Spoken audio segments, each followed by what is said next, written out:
James Wierzbowski, welcome to the Arrive and Thrive Career Podcast. Thank you. Cheers, Tyson. I think that's the first time I've actually called you by your full name.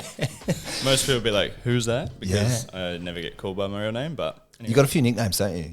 Many. Yeah, a lot. I get confused or I forget and people say my name and I can't keep track, but it's probably a good thing. Yeah.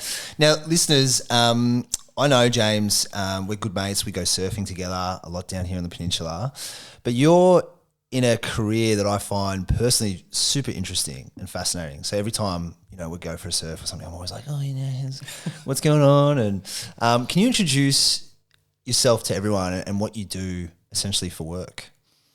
Yeah, this is sort of the hardest part of my job is that 99% of people that I tell what I do, they get immediately the incorrect idea.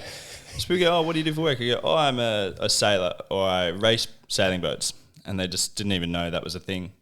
And so it's quite hard. Or I say that and they think I'm in the Navy or they think I'm skippering a charter boat in Croatia or, all the wrong ideas. Basically what I do is I race the fastest sailing boats in the world. And there's a circuit that goes around the world. It's called the SailGP. And the easiest thing to compare it to is the Formula One. So we have events in different locations. It's not like the Sydney to Hobart or, we're not sailing across oceans. We just go to a city and the event sets up. We do our racing over the weekend and it's a big event. And then, it all packs up, goes to the next location. So, essentially I race a 50-foot catamaran. That's a boat with two hulls. And these days they have the technology to make yachts fly above the water. So as soon as it was about maybe 10 years ago, they invented this technology that now allows yachts to fly above the water. And as soon as they did that, boats instantly went 3-4 times faster than they've ever been before. So it was really cool time for the sport. And so what I do is now that the boats fly above the water, my job is to fly it. So you're a pilot, kind of. A pilot, yeah. To be honest, flying a boat, I reckon, is easier than flying a plane.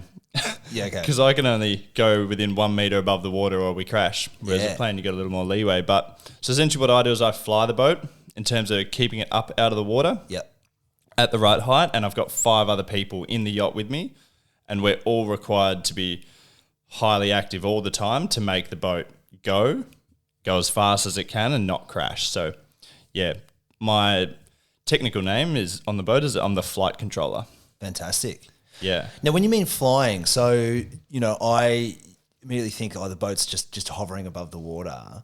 So what allows it to hover? So for listeners who are very foreign to sailing. Yeah, so it's a normal looking catamaran, I guess you would say, but we have these carbon foils that go into the water. So we got one on the back of the boat on the rudder and one in the middle of the boat.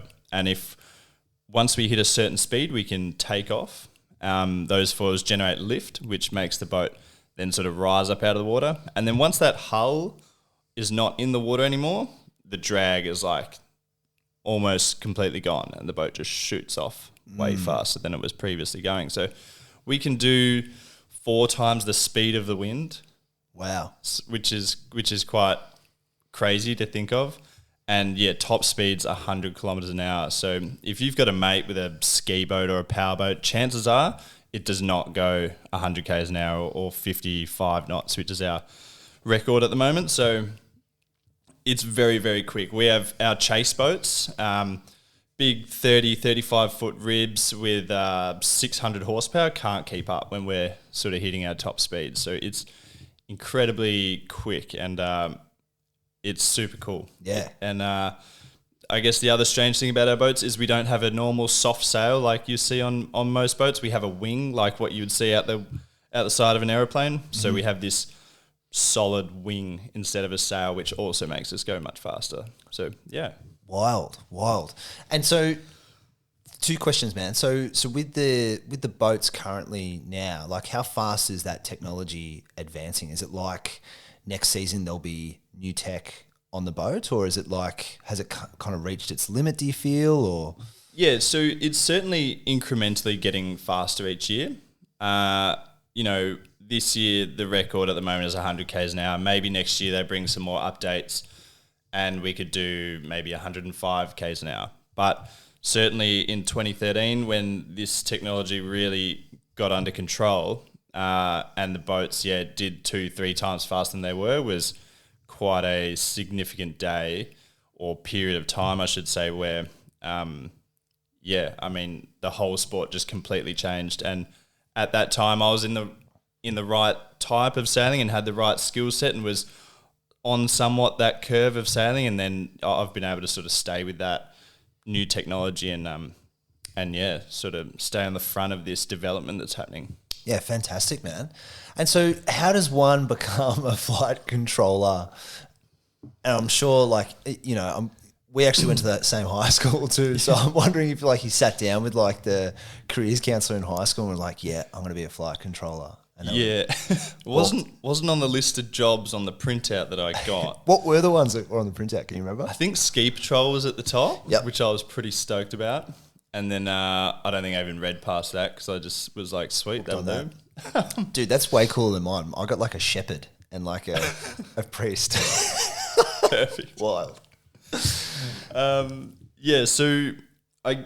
What is very cool about sailing is how fast it changes. And so if you want to be a soccer player, football player, whatever it is, you grow up and you can see where you need to get to. You can see the path and exactly how to get there and what you need to do and probably a reasonably good idea at a fairly young age if you're going to get there. Yeah, cool. If you want to be a basketball player and you get to 17 years old and you're 5'6", well then, you probably got the answers that you need. But what is cool about sailing is it's probably more relative to somewhat motorsport or being a musician or something where ours kind of peak age, where you would expect to peak in your career is probably mid-30s. Yeah. So at school, and certainly when I was 16 or 17, being even a professional sailor, earning money through sailing and having that as my career was not even really on the cards. I was sailing and I was okay,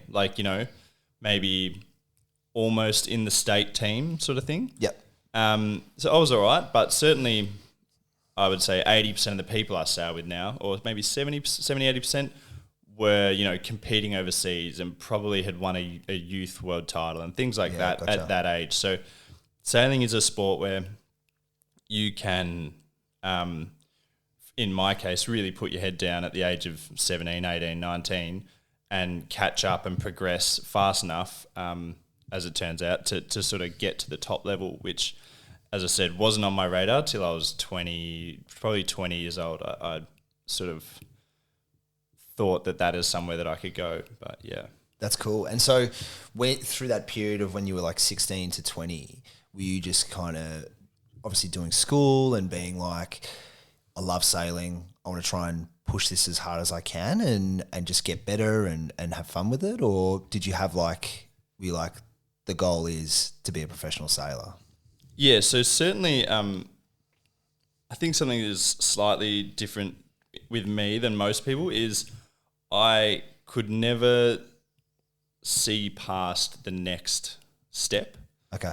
So I remember in year 10 walking around school and stuff and just thinking I was obsessed with surfing and snowboarding and sailing and things like that. I just remember thinking, if you could be a professional athlete in any sport, it would be epic. And I got really fixated on just doing a career that I just absolutely loved. Doing something that I would do for free and making a career out of it. I got really obsessed with this idea and really sort of took me over. And I guess that really flowed through when I finished school and could move to a location that allowed me to sail sort of a lot more and get better and stuff. But I never had the goal of I want to go to the Olympics or I want to race on the top sailing circuit in the SailGP or whatever it might have been. I was always just focused on the next thing. And I just thought, if I could be a professional athlete and anything would be sick, and my best chance of that is probably sailing. And so I just went total tunnel vision on sailing with no goal other than getting as good as I could and winning whatever it was that I could win in the boat that I was sailing at that time. Yep. And then, the snowball has started and it's rolling down the hill and it, it gets bigger and bigger.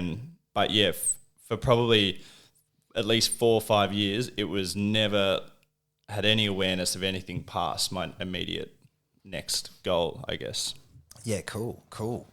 And so when you get to that age bracket of like mid-20s or like 20 to 25, that's when things are really starting to ramp up in your sailing career and you're getting some different opportunities, because I'm assuming it's, as you said, like motorsport where you have like different boat classes, and so I'm assuming you have to kind of straddle between different classes to get exposure and things like that. Yeah, exactly. And I think probably most of us have had this period in our lives where, you're 19 or 20, you've got no money, you don't care about anything, like you got nothing to lose. Yeah. And you just... That's me every day, mate. Honestly, I'm sure some of the most successful people in the world like just run that mentality for their whole lives. Yeah. And it's amazing when people can do that, because certainly as you go through life and you gather slightly more stuff and you've got something to lose, your perspective changes. And it's extremely difficult to keep that as like just going all in, reinvesting in yourself, doing everything you can to achieve whatever it is you want. But yeah, certainly when I was early 20s, we sort of made it to like the development Australian team sort of thing, and we went it's when you're young you do stuff that you would, as I said, never do now. Like we went to Europe to go racing. We just lived in the car for like 10 weeks. Wow. We just lived. It's the most bizarre thing. We sent a bunch of emails, and this is one thing I've always done, is I've never been shy to just send emails, ask questions, try and leverage contacts to get help. It's all about relationships, and there's always people that are willing to help someone who, as I said, has like gone all in and doesn't care and really wants to give it a nudge. So we sent them emails. Someone gave us a boat to race in Europe, and we just like rented a Renault Megane wagon. We looked at the photos on the rental website, and it looked like the seats kind of folded pretty flat. It was hard to tell from the angle. It's like, oh yeah, seats fold flat. We'll just live in the car. It's fine. Like, fantastic stuff you would never do in your own country, but when you get overseas for the first time, you're like, you don't care what anyone thinks. Yeah. And so we flew over, I think it was on Etihad. We stole the little blankets they give you on the plane. We're like, we can use these as blankets so when we sleep in the back of the car. We pick up the Renault Megane in Munich or something, and immediately we fold the seats in. There's a huge step in the boot. There's like a gap, I don't know, like 20 centimetre step in the boot, and the seats do not fold flat. They're like on this huge angle. And so we get in the car and we're driving to our first event. Who's we, sorry? Me and the person that I was racing with at the time. It was a two-person boat. Yep. Yeah. And so we're driving to the first event, and like we've got to sleep in the car that night. We're straight into it. So we see a pet store and like a Bunnings. We go to the pet store and we buy a dog bed, and that like flattens out the gap. So we've gotten rid of the step, and then we go to Bunnings. We buy a banana lounge cushion. Fold that down in the back. We've got our blankets off the Etihad plane. Yep. And then just slept in the car in a Macca's car park in the middle of Germany that night. Wow. And then 10 weeks just living in the car. Totally didn't faze us. Even like when we're in beautiful places and stuff, we just pull up on the side of the road, and we spent, I don't know, maybe 60% of the time in the Macca's car park, because they're usually open 24 hours. We could just get Wi-Fi service from the corner of the car park. The toilets were usually not too bad, and they sold coffee. And so it's just like, I look back at that now and it's like, that is crazy. If I had kids and my kid wanted to do that, I'd be like, no, that's stupid. But one of those periods of your life that probably really shapes you, and you look back on it and you're like, how good is it to just have nothing and just go 100% all in? And if you're in that stage of your life, it's just like, you just embrace it so much. It's so good. Dude, that's so cool. I didn't know that about you. Like that you, literally went to, so I'm assuming you one-way ticket to Europe to give it a crack.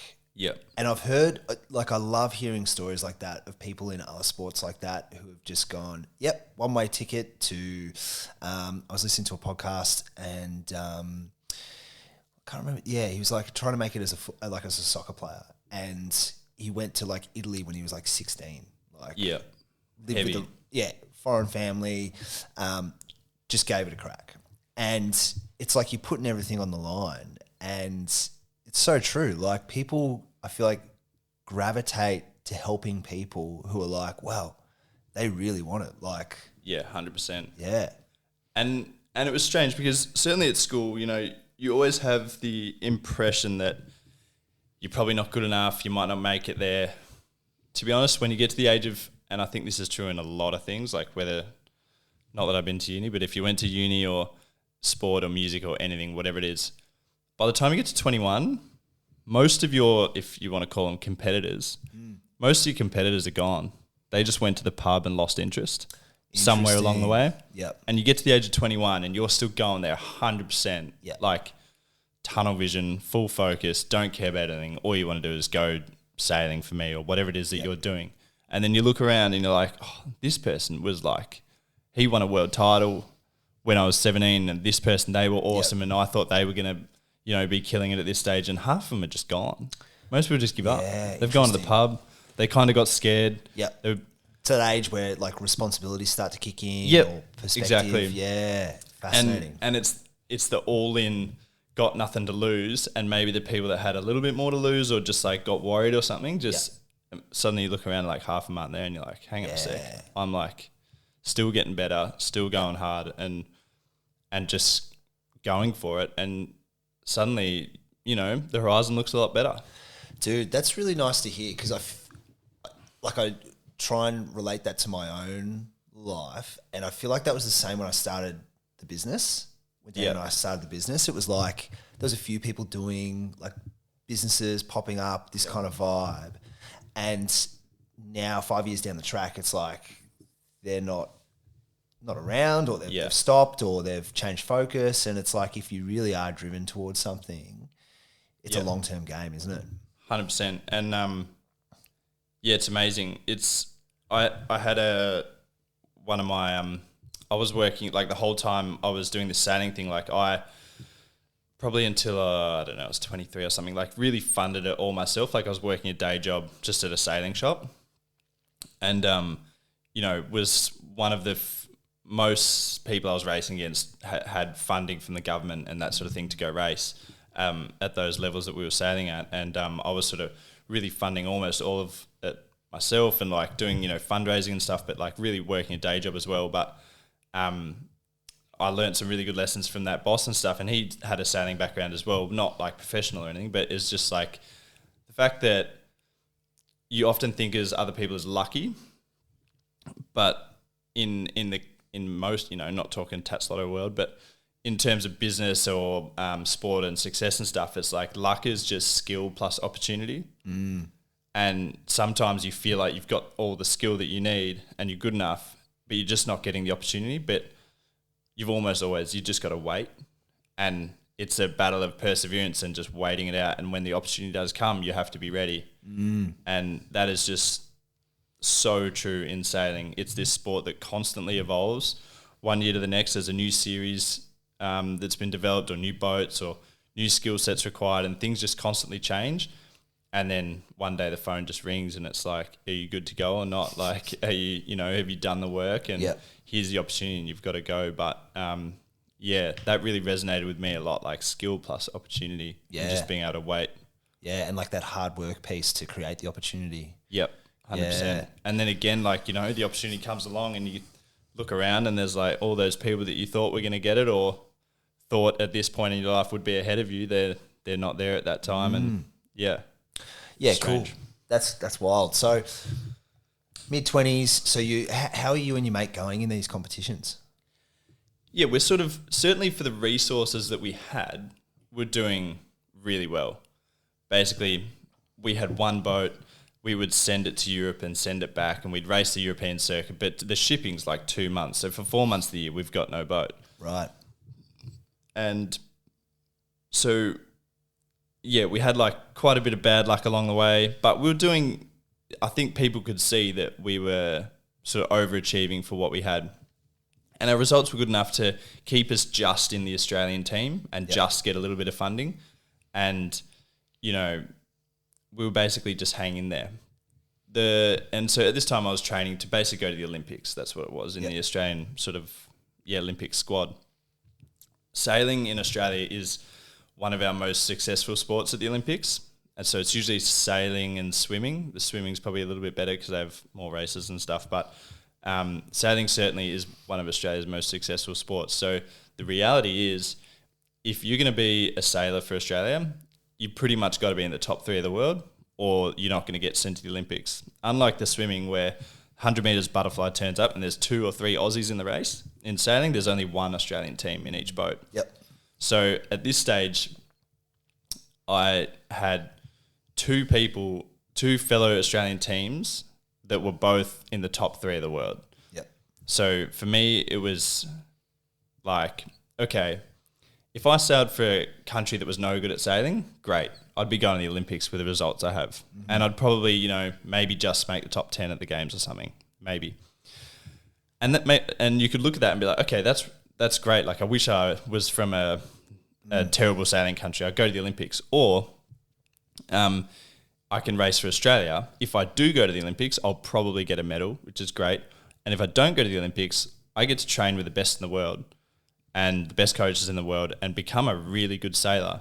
And then I can now leverage that and move out of the Olympic sailing into the professional world, which is, like moving into this SailGP sort of stuff, the bigger teams, the professional teams and other racing circuits, which, to be honest, massively interested me anyway, because the boats were faster and bigger teams and it just looked like way better for my skill set. But so pretty quickly after the first year in the squad, I was like, right, this is a really hard path that I'm on if my goal is to go to the Olympics, and it's going to take 8 years or more. Yep. Or I can just get as good as I possibly can, wait for an opportunity, and then get out of here and go actually, do another part of sailing, which is the best thing I ever did. And even now, I have, if I want to go train for the Olympics, I could, and, I basically never would. I love what I do now, and it's, I wouldn't rather do anything else. Yeah, cool. So you're at like this crossroad piece within your industry of going, okay, do I go down this route, which is the Olympics, or do I go down this kind of unknown route, which is like the professional circuit? Exactly. Yeah. And again, a lot of sailors being like, they're number 5 in the world, but there's another Aussie that's in the top 3 and they get sent to the games, and they'd sort of spent, I'd seen examples of this where they basically get really disheartened. They spend 12 years in the squad, never went to a games sort of thing, and it can be a real sort of trudge in the end. But seeing the opportunity in that situation, and actually, what, you are one of the better teams and better sailors in the world, and how can you put your skill set to use otherwise?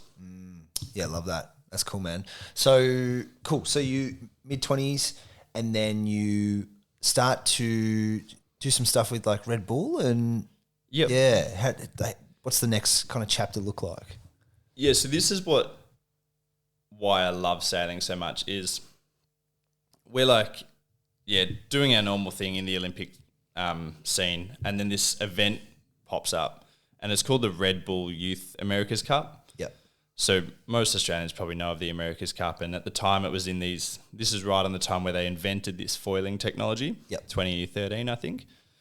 And this event comes along, it's called the Youth America's Cup, and I was like, wow, that's awesome. Like, they're going to let young people get on a team from each country and race these like really incredible catamarans. And so that was the first experience I ever had of sailing in a big team and sailing on a big cat and going really fast. Yep. And I just was like,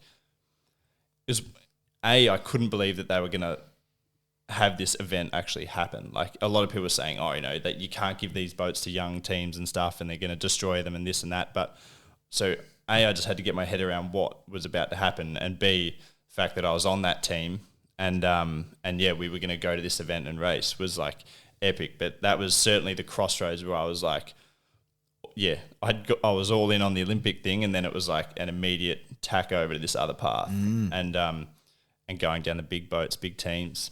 Yeah, that's cool. And so, how long did you go in that type of with those youth teams? Because by all reports, and from what I know, you were quite successful in that space. Yeah.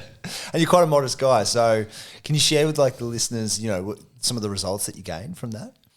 Yeah, so we actually we went to this Youth America's Cup, and the Australian squad was epic. Like, if you go 5 years later after that event, I don't know, there's quite a few Olympic medals from the sailors I was racing with, and now half of them are on the SailGP that I race on now. And, the squad certainly was extremely good and went on to some really big things. We actually had the worst luck possible in the event.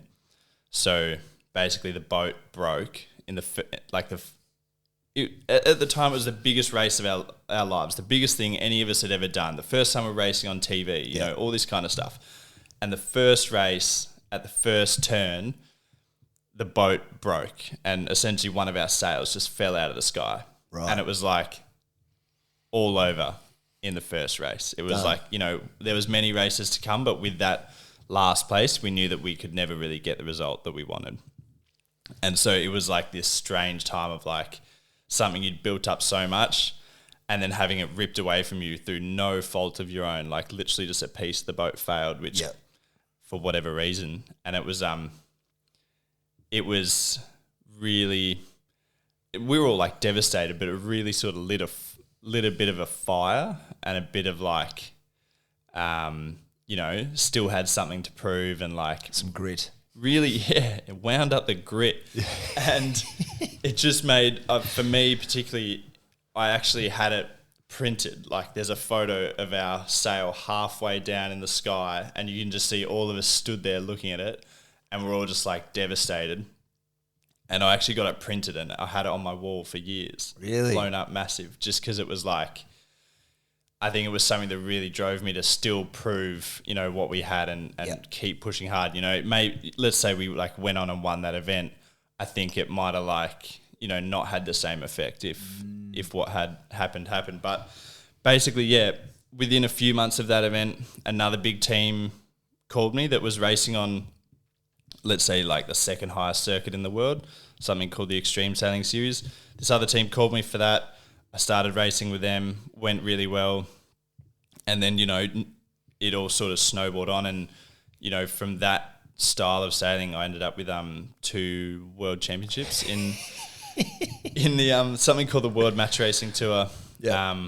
I was racing with a bunch of Kiwi guys and we ended up we won 2 of 3 world titles.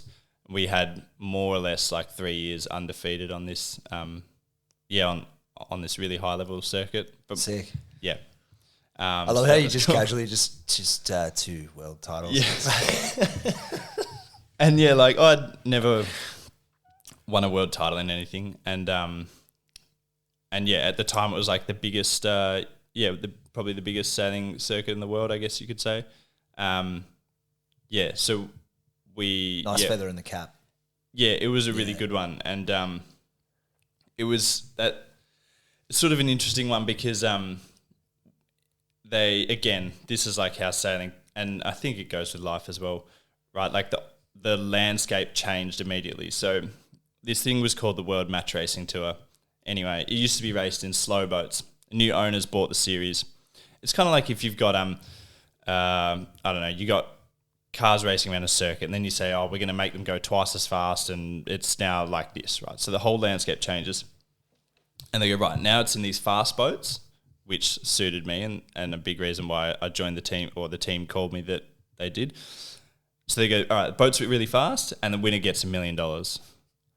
So we were racing with 3 other guys and suddenly like $1 million prize money had never been given in sailing ever before. Yeah, so it was like suddenly all eyes were on this circuit and it was like, wow, this is full on. Like in, a year's time, we're going to be going to this final event, racing for $1 million in these unreal boats. And luckily, I say luckily, but the team that I joined was like, we were just sort of made for it and had a really good dynamic and everything else went well. But that's fantastic. Cool, man. So, and now that's the tail, like that's 2016 to like 2018? Yeah.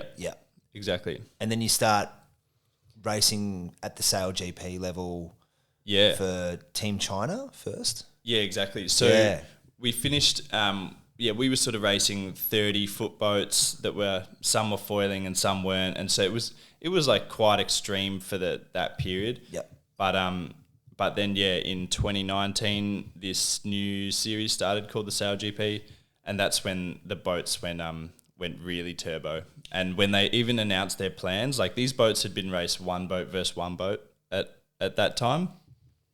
And then they said, look, we're going to get these boats, we're going to make them go even faster, and we're going to race 10 boats on one racetrack.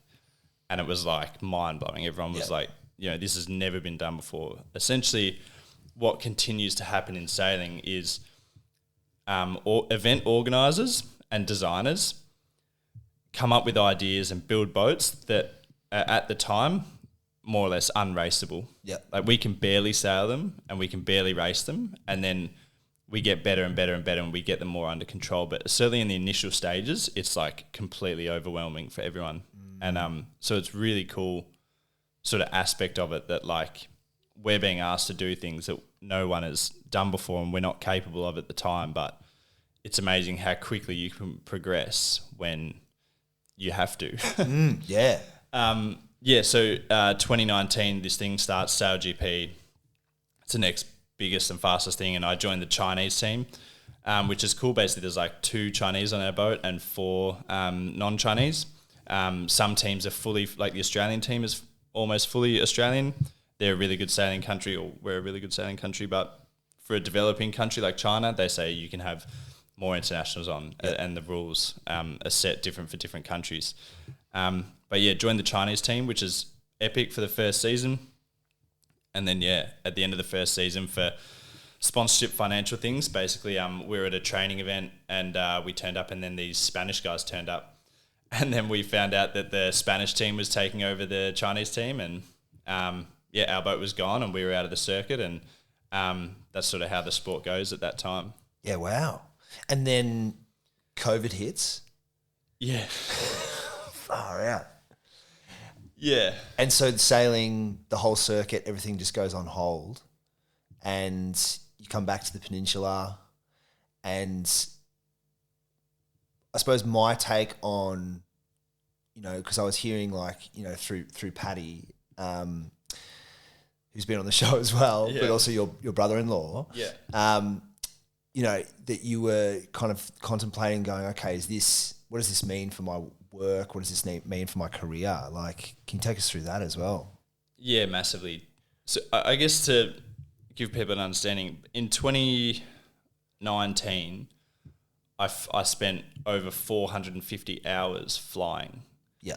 So, in general, from 2013 to 2020, I would work about 150 days a year overseas, and and it's in no logical order. So every 2 weeks, I'm basically flying to either back to Australia, to Europe, the US, or the Middle East, and a bit of Asia. But basically over 450 hours on a plane each year, which is just insane. And then, I was meant to fly out to Oman in the Middle East for the next event. And then, it was borders closing and all the rest of it. And it was obviously a huge shock, to be honest. At the time, it was like, a few months off, this could be all right. Yeah. That'll be fine. I'll go surfing, and, if it's more than a few months, I might go to the snow and live up the snow for a bit. But if you had told me at the time it was going to be 2 years, would have been a full meltdown. Pretty devastating as it turned out. But that was... Initially, it was like, oh, this might not be too bad, but then it was suddenly, pretty ugly. Yeah. Do you think that period of your life being in Europe when you were like 20, do you think that served you like 10 years later, or 8 years later or so, going, right, I'm back at like, not square one, but like I'm back at this unknown process. I have to just keep doing what I've always done. Yeah. Keep training, keep my eyes on the prize, be optimistic. Yeah, definitely. And that that boss I had at the sailing shop, he used to always tell me that you're never too good to sweep the floors. Yeah, I love that. right? And I try to live by that and remind myself of that quite a lot. Yep. Never too good to sweep the floors, and you can always go stack the shelves at Dan's. Yeah, cool. It was, if it all goes bad, you'll be fine. There's a job. What's the you worst can case do scenario type thing? Everything you've got till now Yep. will always be there, and you've got it. You always have that. But if the shit hits the fan, just go get another job, start again, Yep. keep going. And so that's kind of what I did, because we just bought a house January 2020. Yep. Every dollar gone. Yep. And so if we hadn't bought the house, it would have been like, oh, sweet, got a pile of money, everything's sweet, like we can last for a while, got a good stock. But it was just, it was hilarious that, we literally just completely emptied the bank account. And it was always an investment, right? So we bought it and someone else lived in it. But at the time, I was like, yep, got to get a job. And I just rang around all my mates and stuff, and I started I was just chopping down trees. This thing I spent 4 or 6 months or something, just chopping down trees, working with a mate who was an arborist, and then hurt my hand doing that. And then I went back to the hobby shop and was just working back at the sailing shop, grinding away, and just get on with it. I don't know, it was just such a crazy time. And then when the world, I guess the hard thing with sailing is people are like, oh, can't you go race in this country? They're open, or go race in that country. They're open. But for every sailing event, we need people from every country. Yeah. So if some countries were locked down, then there was no sailing going on, because we needed people from everywhere. People on the teams were from all over the world. So it was highly difficult for it to kick off, and it wasn't till early 2021 that the sailing world sort of started to come back. Yeah, that's wild.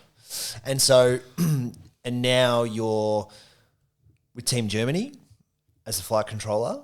Yep.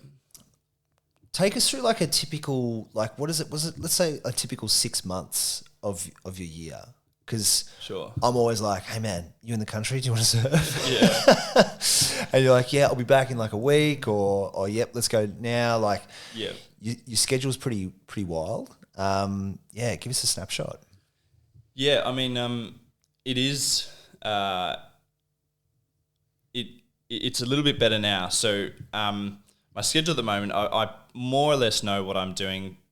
I probably know most of my schedule for the next year, which is great. Yeah. And certainly through 2021 and 22 was something that was grinding me down, where I was sort of in and out and, waiting for the phone to ring, and COVID and lockdowns and hotel quarantines and stuff. But so at the moment, I'm basically, our busy time of year is from, let's say, May to October. Mm-hmm. And essentially, I'm pretty much on a plane to either Europe, the US, basically Europe or the US every sort of 2 weeks, 1 or 2 weeks. So I just got back from LA. The week before that, I was in Italy. I had 2 weeks at home, and then before that I was in Portugal, and then Chicago, and then I had a few weeks at home. Before that I was in San Fran, and this is just going to sort of keep going on till October. So I'm here now for 3 weeks, and then I'm back to Europe for 6 weeks after that. But essentially, flying, Melbourne's about as far away as you can get from most of my racing. But certainly May to October sort of time is super busy, and just lots of flying. Just 1 week to the next, there's no real downtime. But most of the time just on planes. Yeah. And so how do you keep yourself, because one thing I think to be mindful of as a professional athlete, and I'm just imagining this because I've never been one myself, but I imagine there's a lot of prep, not just physical, but mental, even spiritual as well, I imagine. Can you talk us through some of the prep that you do, day in, day out, or between events or leading up to events? Yeah, so I certainly at the moment, what I do on the boat is quite strange. I guess it's, a lot of people on the boat, pretty much everyone on the boat except for me, is multitasking, right? They've got 10, 20 things happening at once, and they're always trying to do all these things and prioritize and make decisions and sail the boat well. For me, flight controlling is like this huge single tasking. All I do is this one thing. I stare at this one piece of the boat and I'm just trying to keep the height of the boat as accurate as I can. And it's done probably 70% by like visually what I'm looking at and 30% by feel. And so if I guess recently, like my biggest area that I'm sort of working on is like my ability to focus. And what I would call mental toughness is your ability to do a task without being distracted. And there's constantly like a million things trying to distract you, whether it's what people on the boat are talking about, what might be happening on the race course, and I'm just trying to zero in on exactly what I'm trying to do as accurately as possible. For a race is 12 minutes. So for 12 minutes, just trying to focus on that. So yeah, as you say, like my job on the boat has become this huge sort of mental role where it's, you know, everything's happening sort of between my ears. Whereas typically all the way up till now, you know, a lot of my role on the boat has been very physical and like classic multitasking sort of sailing. But now I'm in this very strange role for me where it's all about focus. And so trying to do a lot of work on that. Is it like playing chess and stuff like that? Or like what are some things that you do to improve your focus? It's strange because it's something that if you were to ask me normally, day to day, my focus is terrible. You know, Georgie, my wife, she constantly says that I've got ADD and like, you know, all this kind of stuff. And I think I am like quite a scattered person. Like I'll have a bunch of jobs I need to do around the house and I'll be doing 4 of them at once, kind of doing half of them right and half of them wrong. And I am terrible at keeping my mind on track. So it's very strange that I've ended up in the job that I am. But when I go, I'm obviously like addicted to extreme sports and the feeling that gives you. And I relate it very closely to like surfing. And I think a lot of people similar to me are like this, where when you catch a wave and you're surfing, you think about nothing else other than you're not even thinking about what you're doing. It's like your feet and your body is just a natural extension of your brain, and all you do is feel. You just feel the wave, and it's kind of cliche to talk about, but that's when your brain shuts down and it's like you kind of at peace from all your little thoughts. Like zero in and state of flow. And that's exactly what I get when I go sailing this boat is all the other thoughts just sort of disappear. And I'm able to do that job very well. And I think that's why I enjoy it so much, because it gives me that same feeling as when I'm skiing or surfing or whatever it may be. But that's a huge aspect that I'm trying to work on a lot right now, because there's obviously like many things, you know, many things you can do to improve that in your life. It's quite an interesting sort of subject. Yeah, totally. So, man, what are some of like the challenges that you face, like some of the rougher times with your profession? Because I think the part that I'm always fascinated with professional sport is that I get the vibe, unless you've signed like a contract for a certain amount of time, there's like this lingering thing of like, how long am I going to do this for? Yeah. Yeah, for sure. And a lot of people, you know, from the outside looking in go, oh, you know, that's amazing and stuff. But yeah, it's hard to understand the negative side. And so I guess, for example, through 2021 and 2022 is I was essentially filling in for teams. So I was, if ever a team needed a flight controller, which did happen somewhat often, I would fill in for them. So I basically, you know, the phone, this is like peak COVID, right? So to leave the country in Australia, you had to write to the government, get an exemption to leave, and then you would leave like signing something that said, you understand that if you leave, you may not be able to get in for whoever knows how long. So basically, you know, in 2021, the phone rings, can you be in France? This is Monday morning. Can you be in France on Friday morning? And you're like, yes. And, you know, like I've got my wife, Georgie, and stuff. And so we're there like, right, okay, I have to do it because it's like an opportunity to sail with this amazing team. And like, I'm off the circuit right now and I just have to say yes. There's really no discussion or option. You know, if I want to do this, I have to say yes. So it's like, yep. They book your flights, they sort it out, they get your letter of exemption and stuff. You know that to return to the country, you need to do 2 weeks quarantine. So you're away, and no matter what happens, like if someone gets sick or you need to come home quick, the absolute soonest you can get back is like 15 days. And so that was like, oh, that's pretty full on. Like I've always been not here, like 24 hours away, but I've never been over 2 weeks from getting home. Interesting. And so like, yeah, leaving for trips like that. And then, I did, like I had, we had to do a really long stint over there. I had to be over there for 10 weeks. Usually I'd fly in and out. Couldn't fly in and out, obviously. So I did 10 weeks in Europe. And then the week before I was coming home, Australia tightened their rules and all the flights got cancelled and all this kind of stuff. And so times like that is hard. And even not in COVID times, like when I haven't been, just before I only signed with Team Germany about 2 months ago. And before that time, just waiting for the phone to ring, getting calls that you can't say no to, no flexibility in your schedule, no idea what you're doing. So-and-so's wedding is on this date. Can we go? It's like, I don't know. And things like that. There's no sick days. There's no reserve. It's not a football team. There's no 10 players waiting to take your spot. Like in our case, I'm really the only one almost in the world. All the people that can do this job are already on the circuit, and there's very few. It's like there's very few people ready to step in. So there's no sick days. If you don't want to get on the plane on Friday night, well, there's no option. You got to get on the plane. Like there's a lot of it's the inflexibility that's hard to understand, but it's certainly over the last 2 years before I signed with this new team, it was something that was taking a massive toll, and I was just desperate to get off the roller coaster for sure. Yeah, wild. Because the other cool thing that I've always liked and admired about you too, man, is like your ability to be able to just adapt to, there'd be times where I'd be chatting to you and you'd be like, yeah, I'm about to go coach the Japanese Olympic team.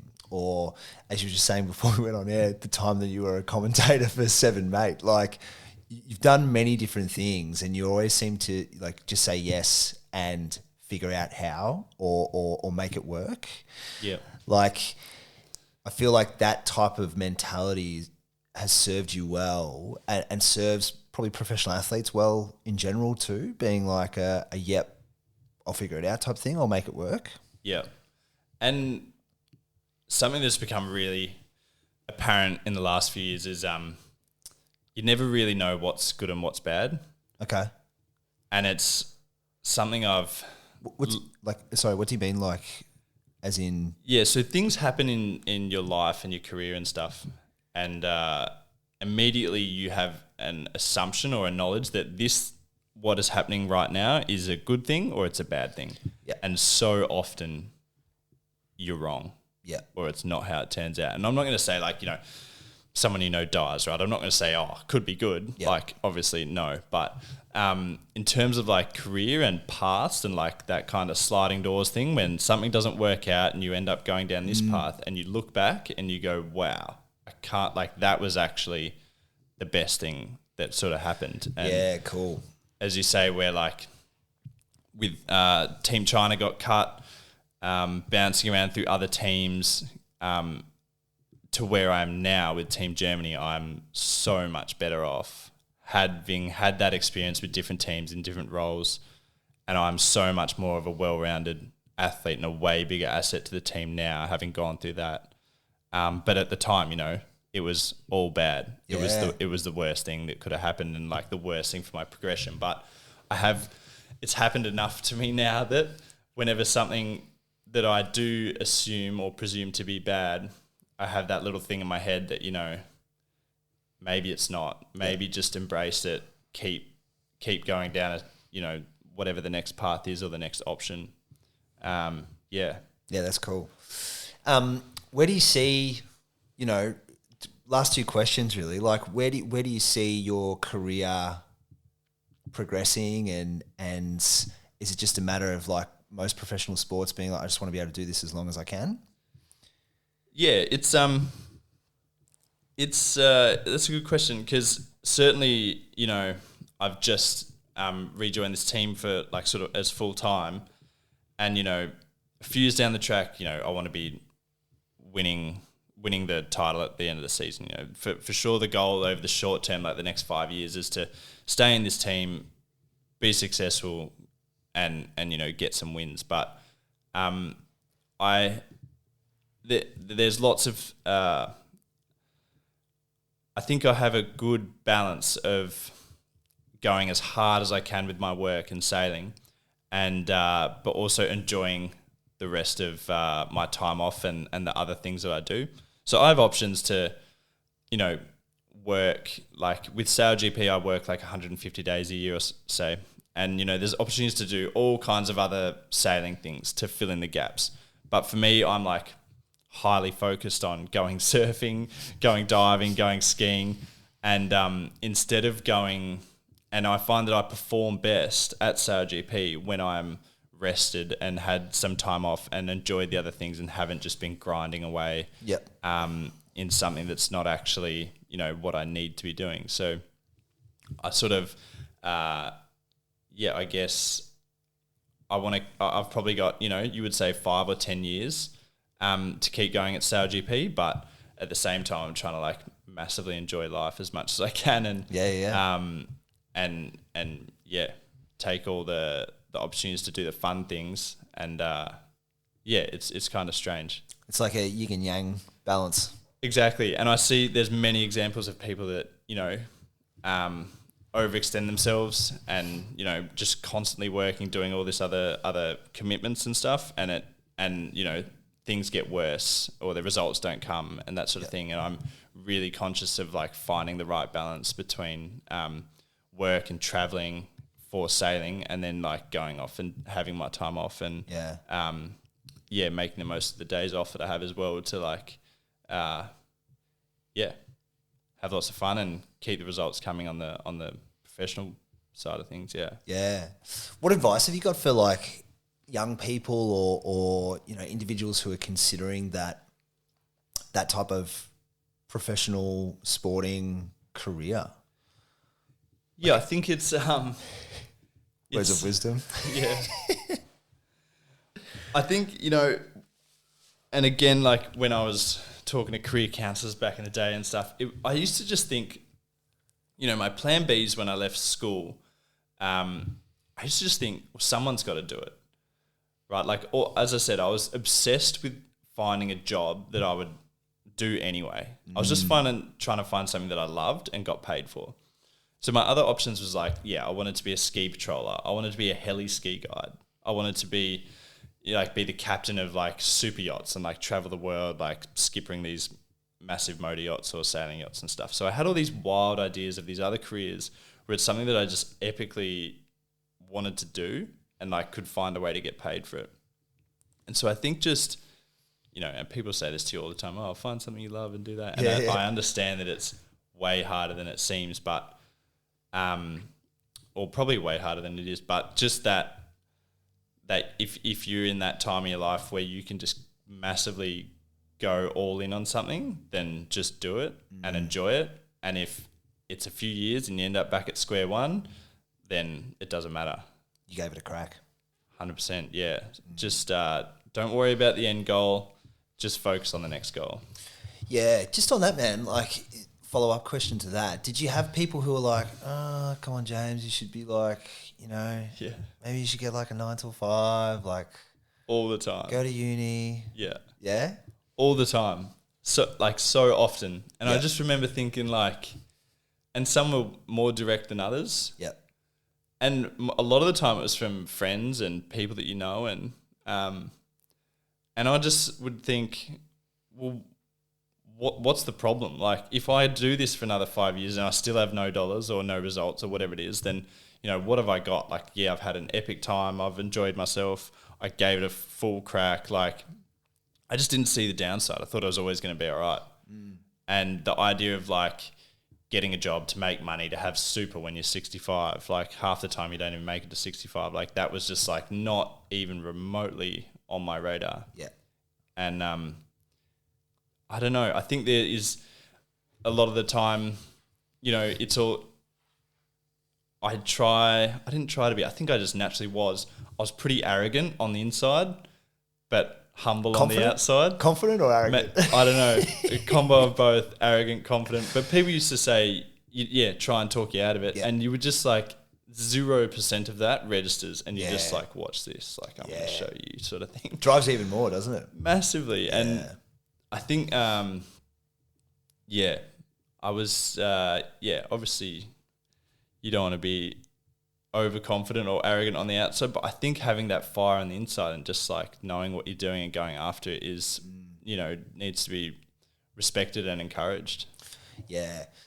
I find, knowing more about your story now, I love it because I find that a lot of crew that go on to do magnificent things in their chosen area, they've all had this moment of like, far out, is this going to work? And like this back up against the wall going, man, I don't know. Like, it's unknown. And it always seems to me as an outsider looking in that they're the building blocks to greatness almost. Like if it's, in your case, sailing, if it's starting a business and people are like, why would you want to start a business in that? That's not going to work, blah, blah, blah. Or it's like a musician who goes, yep, I want to be a professional musician. Go, oh, why you can't do that? There's no money in it. Like, I just love the stories and people that go, you know what? I'm just gonna keep going. I'm gonna prove them wrong. It's really admirable, man. Yeah, for sure. And, even you hear, as you say, you hear stories of it all the time and it's like, it's having, the right, like not super blindly just charging at something. Like you've got to do the research, ask the questions, talk to all these people and you've got to like, be really broad and considered in your sort of approach. But just putting in all your effort, I think is the main thing. Like it's all about how hard you work and just going, putting in the effort, like, Putting in the effort. You got to put in the effort. Because, and a lot of people, they just run off their logic and, something makes logical sense in their head and they just go straight at it and you're like, you haven't done, and a lot of the time they're the ones that sort of fail or it doesn't work out because they've just got this idea in their head, it makes sense and they just go for it and it's not the case. Like, you've got to absolutely do research and ask questions and be really, considered in what you're doing. But putting in the work. Yeah, nice. If you weren't sailing, what would you be doing? Professional surfer. I'm 31, and now I look back and I'm like, I probably, heli ski guide or super yacht captain probably would be coming towards its end of its. End of its time maybe now, but I think I think I would be probably living on a mountain at the snow or living on a boat working in some way, but one of the two. I don't know, just chasing the good things in life. And I think I left school, my number one goal in life was to have as much fun as possible, and if I was going to die then my life would be ranked in how much I'd filled up the bucket. Yep. And I think I'm going pretty good. Yeah. I agree. Thanks, man. Last question, and I got to honour his theme music as well. The Dan Lenardi special. Taco. I'm roaring. I'm brewing. I'm soaking it up. Taco, just thought I'd drop in with a little late night surprise for you. I'm not sure if you can hear the sizzling. I'm just sort of stewing on that. Thoughts? I'm roaring. So, bro, what are you roaring about? That's awesome. Can be sailing but I think there's a few other things. I think most of my day is just spent about chasing that feeling of that thing I was describing about where your mind is quiet and you're just in the moment. Something I'm in day-to-day life, I really struggle to be in the moment, and it's so anything that gives me that. So surfing or sailing or skiing, snowboarding, all that stuff. That's what I'm just constantly looking for. constantly, looking for the next one. And that's really what sort of fills my cup up in sort of day-to-day life. And just so fizzed up. Just fizzing on that feeling, just, relaxing from my brain and just enjoying whatever that feeling is. I know that you know it from surfing, and some people get it at a music festival or a nightclub or whatever it is. You know, there's times when your brain just turns off, and when you're in that sort of pure enjoyment, I think is what I've been roaring about since I was probably 16 or 17, and I don't know, it's addictive. Yeah, it is. And continue to roar about well into your 30s. Yeah, and you see people that are like-minded like you in their 50s and 60s, and they're still roaring about it, and you're like, yeah, that'd be right. Yeah, totally. Awesome. Totally, man. And dude, how can people see your updates and like follow your journey? Yeah, sure. Easiest one, I guess, Instagram. Most of the stuff's on there, at The Sailor's Life. Yep. My name's quite hard to spell, so don't bother with that. But yeah, probably Instagram, The Sailor's Life. You can sort of keep up with the journey and see some of the cool stuff that I get to do. Yeah, I do. I must admit, man, your reels and the music choice that you have to your reels, I'm always like, sick tune. And like, it just goes perfectly. So yeah, man, appreciate you coming on the show, bro. Thanks for having me. It was fun.